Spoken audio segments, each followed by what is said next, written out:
Kuberan TV நேயர்களுக்கு என் இனிய வணக்கங்கள், வாழ்த்துக்கள். உங்களுடைய தொடர்பான கோட்டை இன்ஸ்டியூஷனாகிய நான் என்னுடைய பலவிதமான 35 ஆண்டு கால ஆய்வுகளில் இருக்கக்கூடிய ஜோதிடம், அதாவது அஸ்ட்ராலஜி, நியூமராலஜி, அஸ்ட்ரோ நியூமராலஜி, வாஸ்து, பஞ்சபட்சி சாஸ்திரம், ஆன்மீக சம்பந்தமான ஸ்பிரிச்சுவல் சம்பந்தமான பலவிதமான ஆய்வுகள், பரிகாரங்கள், இப்படி பலவித தலைப்புகளில் உங்களுக்கு இந்த வீடியோக்கள் மூலமாக உங்களை நான் சென்றடைகிறேன். அப்படிப்பட்ட என்னுடைய கருத்துக்கள், ஆழ்ந்த ஆய்வுகள் இவற்றையெல்லாம் நீங்கள் சேகரித்து வைத்துக்கொண்டு உங்களுடைய முயற்சிகளுக்கும் உங்களுடைய வாழ்க்கைக்கும் இதை நீங்கள் பயன்படுத்தி கொண்டால் பலவித நன்மைகளை இறைவன் அருளால் பெற்று வாழ்வாங்கு வாழ்வீர் என்று கூறி வாழ்த்தி விடைபெறுகிறேன். இப்பொழுது ஏப்ரல் மாதத்திற்குண்டான பலன்களில் மிதுன ராசிக்கு என்ன பலன் என்பதை இப்போது நாம் பார்ப்போம். இந்த மிதுன ராசிக்கு விபரீத ராஜயோகம் என்பார்களே, அதாவது கெட்டவர்கள் கெட்டிடில் அல்லது கெட்டவர்களுடைய சேர்க்கை, அவர்களுக்குரிய அனுகூலங்கள் இருப்பது, இந்த மாதிரி ஒரு கிரக அமைப்புகள் உங்களுக்கு கூடியிருப்பதால் இது ஒரு விபரீத யோகமாக இந்த மாதத்தை நாம் எடுத்துக்கொள்ளலாம். கேட்டது கிடைக்கும், நினைத்தது நடக்கும். நல்லவர் கேட்டவர்கள் இரு பேர்களினாலும் நன்மைகள் கூடி வரும். நாலா விதத்திலும் உங்கள் திறமைகளை பலரும் போற்றி பாராட்டுவார்கள். உங்களை வைத்து பிறரும், பிறரை வைத்து உங்களும் சரியான சகாயங்களை எந்த வகையிலும் முயற்சிகள் எடுத்து செயல்பட சிறப்பான வாய்ப்புகளும் வழிமுறைகளும் இருக்கின்றன. அது மட்டுமா, எந்த வகையிலாவது உங்களுடைய விஐபிகளுடைய வருகை, தொடர்பு ஏதேனும் ஒரு வகையில் எப்படியாவது உங்களுடைய தொழில், வீடு, இதர சூழ்நிலைகளில் நல்ல மாற்றங்களையும் உங்களுடைய எதிர்பார்ப்புகளையும் சந்தோஷங்களையும் கொண்டு வருவதற்கான வாய்ப்புகள் அதிகம் இருக்கின்றன. சரீரத்திலும் ஒரு சுகத்தை நீங்கள் அடைவீர்கள். எந்த பாதிப்புகள் இருந்தாலும் தக்க மருத்துவ ஆலோசனைகளை மேற்கொண்டு தன்னை தற்காத்து கொள்வீர்கள்.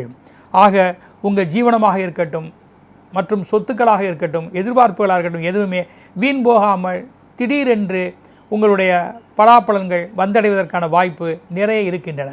தாங்களும் அதை சமயோஜிதமாக பயன்படுத்தி கொள்வதுதான் புத்திசாலித்தனமாகும். நீங்கள் புத்திசாலி தான், ஏனென்றால் புதனுடைய ராசியில் பிறந்தவர்கள் அல்லவா. அந்த சமயோஜிதத்தை இந்த மாதம் சரியாக நீங்கள் தக்க வைத்து கொள்ள வேண்டும். அத்துடன் 1, 2, 3, 4, 8 மற்றும் 12, 13, 14, 18, 19, 21, 22, 23, 29, 30 என் தேதிகளில் உங்களுக்கு சொல்லப்பட்டுள்ள பலன்கள் யாவும், இந்த நற்பலன்கள் யாவும் சரியாக வந்தடைவதற்கான வாய்ப்புகள் அதிகம் இருக்கின்றன. அத்துடன் உங்கள் ஜீவனம் எதுவாக இருந்த போதிலும் அதில் முன்னேற்றம் என்றாலும் கூட, குறிப்பாக கம்யூனிகேஷன், ஜுவல்லரி, உணவு, கல்வி, காப்பகம், பார்மசி, இதன் ஜீவனங்கள் குறிப்பிடக்கூடிய வகையில் பெரியதொரு ஆதாயத்தையும் திருப்பு முனையும் ஏற்படுத்தி தரக்கூடும். மற்றும் உங்களுடைய முக்கியமான பொருள்களை பாதுகாத்துக் கொள்வதற்கான வாய்ப்புகளும் வழிமுறைகளும், அதனை கொண்டு சிறப்புகளையும் நீங்கள் விருப்பத்தையும் பெறுவீர்கள். இனி இந்த ராசியில் பிறந்த நட்சத்திரங்களில் பிறந்தவர்களுக்கு என்ன பலன் என்பதை பார்ப்போம்.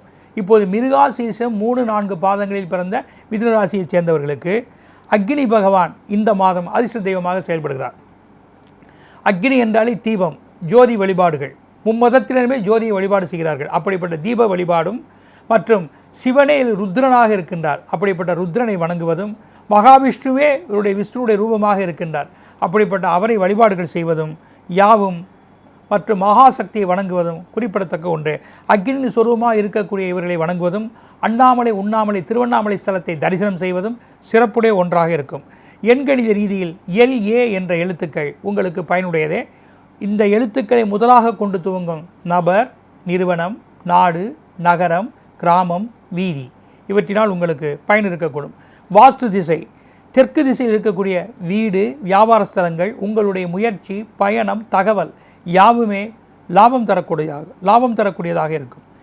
பரிகாரம் பாயாசம் கொண்டு இறைவனை வணங்குவது, பாயாசத்தை பிறருக்கு தானமாக கொடுப்பது யாவும் உங்களுடைய வளர்ச்சிக்கு சிறப்பு சேர்க்கும். மற்றும் திருவாலை நட்சத்திரத்தில் பிறந்தவர்களுக்கு சிவதுர்க்கையை வணங்க வேண்டும். சிவனுடைய ஸ்தலத்தில் சென்று அங்குள்ள துர்க்கையை வணங்கலாம். சில இடங்களில் சிவதுர்க்கையே இருக்கக்கூடும், அந்த சிவதுர்க்கையும் வணங்கலாம், அல்லது விஷ்ணு துர்க்கையும் வணங்கலாம். இப்போது இந்த துர்க்கையினுடைய வழிபாடுகள் உங்களுக்கு சிறப்புடையது. இந்த மாதம் எண்கணித ரீதியில் SE என்ற எழுத்து உங்களுக்கு பயன் தரக்கூடியதாக இருக்கும். இந்த எழுத்துக்களை முதலாக கொண்டு துவங்கக்கூடிய நபர், நிறுவனம், நாடு, நகரம், கிராமம், வீதி இவற்றினால் நல்லதொரு பயன் இருப்பதற்கு சந்தர்ப்பம் இருக்கின்றன. வாஸ்து திசையில் தென்கிழக்கு திசை உங்களுக்கு பயன் தரக்கூடும். இந்த திசையில் இருக்கக்கூடிய அப்பார்ட்மெண்ட்ஸுகளோ அல்லது வீடுகளோ வியாபார நிறுவனங்களோ இதனுடைய முயற்சிகளோ பயணங்களோ யாவுமே உங்களுக்கு பயன் தரக்கூடியதாக இருக்கும். மற்றும் வடைமாலை கொண்டு அம்பிகையை வணங்குவது அல்லது பிறருக்கு பரிகாரமாக அதை இறைவனுக்கு படைத்துவிட்டு தானம் தருவது யாவும் உங்கள் வளர்ச்சிக்கு உகந்ததே. மற்றும் புனர்பூசம் 1, 2, 3 பாதத்தில் பிறந்தவர்களுக்கு கிருஷ்ணரை வழிபட வேண்டும். கிருஷ்ணருடைய படத்தையும் அவருக்குண்டான ஸ்லோகங்களையும் வழிபாடுகள் செய்வது உகந்த ஒன்றே. அவர் ஆலயம் சென்று தரிசிக்கலாம். CU என்ற எழுத்துக்கள் எண்ணியல் ரீதியில் பயன் தரக்கூடியதாக இருக்கும். இந்த எழுத்துக்களை முதலாக கொண்டு துவங்கக்கூடிய நபர், நிறுவனம், நாடு, நகரம், கிராமம், வீதி இவற்றினால் உங்களுக்கு பயன் இருக்கக்கூடும். வாஸ்து திசை மேற்கு திசை. இந்த திசையில் இருக்கக்கூடிய உங்களுடைய வீடோ வியாபார ஸ்தலங்களோ உங்களுடைய முயற்சிகளோ பயணமோ தகவல்களோ யாவும் பயன் தரக்கூடிய ஒன்று. நெய் தீபம் கொண்ட பரிகாரங்கள். நெய் தீபத்தை ஏற்றி வழிபடுவது, நெய்யாலான பண்டங்கள் கொண்ட பொருட்களை இறைவனுக்கு படைப்பது, தான் உண்பது, பிறருக்கு கொடுப்பது யாவும் உங்கள் வளர்ச்சிக்கு உடையதே.